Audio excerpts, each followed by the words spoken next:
Bonjour, aujourd'hui mon histoire s'intitule « N'arrête pas de chanter ».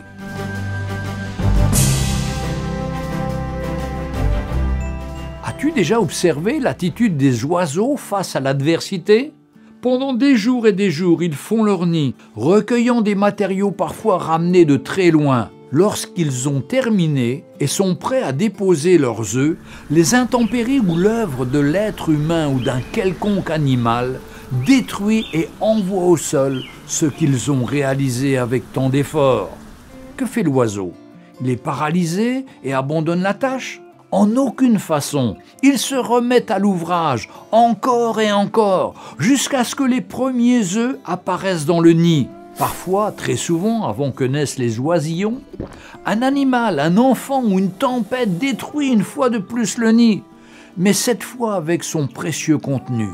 Cela fait mal de recommencer depuis zéro, mais ainsi l'oiseau ne se tait jamais, il ne recule pas, il continue de chanter et de construire, construisant et chantant.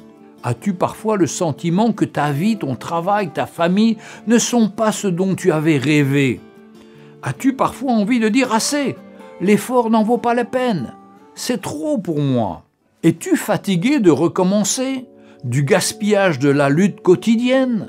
De la confiance trahie? Des buts non atteints quand tu étais sur le point d'y arriver? La vie frappe ainsi parfois, mais ne te rend jamais les choses. Prie, mets ton espérance, ton espoir en avant et fonce. Ne te préoccupe pas si dans la bataille tu reçois une blessure. Il faut s'y attendre. Réunis les morceaux de ton espérance, reconstruis et fonce de nouveau. Jésus n'a jamais dit que la vie serait facile, mais il a fait la promesse qu'il serait avec nous tous les jours. Peu importe ce qui se passe, ne faiblis pas, va de l'avant et surtout n'arrête jamais de chanter à la gloire du Seigneur.